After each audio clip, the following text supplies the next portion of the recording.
Okay, good morning, student.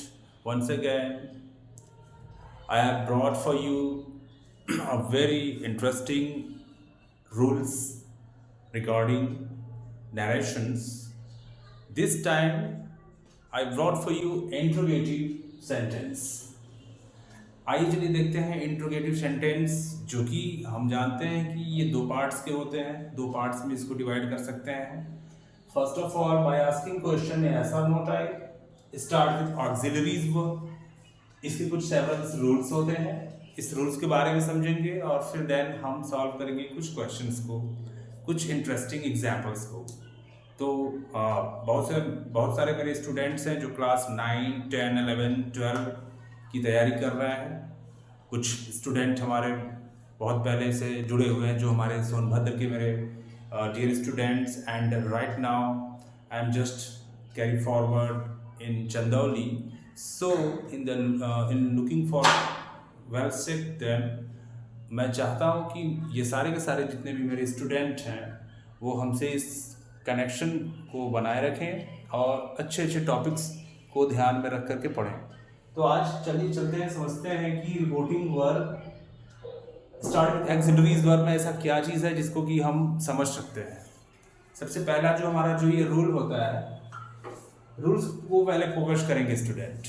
Rules में क्या है कि रिपोर्टिंग वर्ब से said is changed into asked, asked or, inquired, etcetera. Etcetera में इंट्रोगेट भी कर सकते हैं।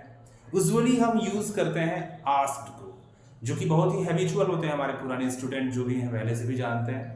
लेकिन हम अब इंक्वायर को भी उसमें ऐड कर सकते हैं। ये फर्स्ट रूल है। सेकंड रूल है कि interrogative sentence is changed into assertive. इसको ध्यान रखने वाली बात है, ये बहुत इंपॉर्टेंट है। By placing the subject before the verb and with full stop. ऐसे बहुत सारे स्टूडेंट मेरे होते हैं, पहले भी बहुत सारे स्टूडेंट के साथ प्रॉब्लम होती थी कि कभी भी अगर इंट्रोगेटिव सेंटेंस बना रहे होते थे तो उनको क्या प्रॉब्लम आती थी कि वो जब भी कभी बनाते थे तो इंट्रोगेटिव सेंटेंस को एज इट इज इंट्रोगेटिव में ही कन्वर्ट करते थे। लेकिन अब इस पॉइंट ऑफ व्यू को ध्यान में रखते हुए समझिएगा कि क्या कुछ नई चीजें हैं इसमें। नई नहीं है, क्या ये रूल्स एग्जैक्टली हम यूज करते हैं या नहीं, इस पर ध्यान देना है, इस चीज को फोकस करना है। जूम करके भी आप इस क्लास को अच्छे से समझ सकते हैं। तो ध्यान रखना है कि थर्ड रूल जो मेरा है कि यूज इफ और whether as a conjunctions instead of that. जैसे कि असर्टिव सेंटेंस में हम दैट को, कंजंक्शन दैट को यूज किया करते थे, लेकिन यहाँ पर थोड़ा डिफरेंट है। यहाँ जब हम इंट्रोगेटिव सेंटेंस की बात कर रहे हैं तो हमें अब कंजंक्शन दैट के जगह पे इफ और वेदर का यूज करना होगा।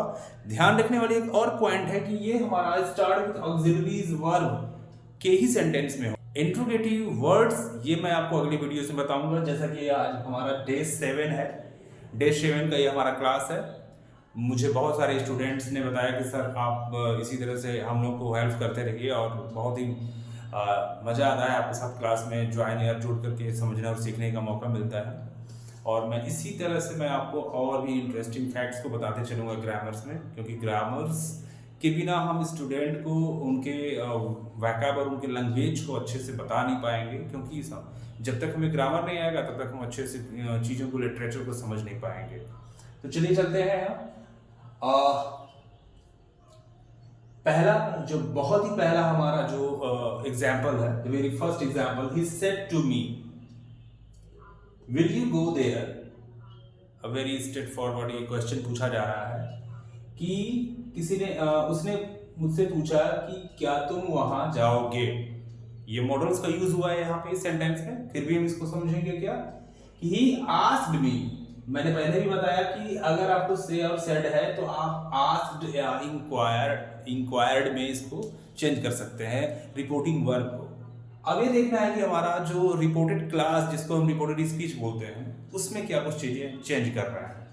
तो he said, he asked if.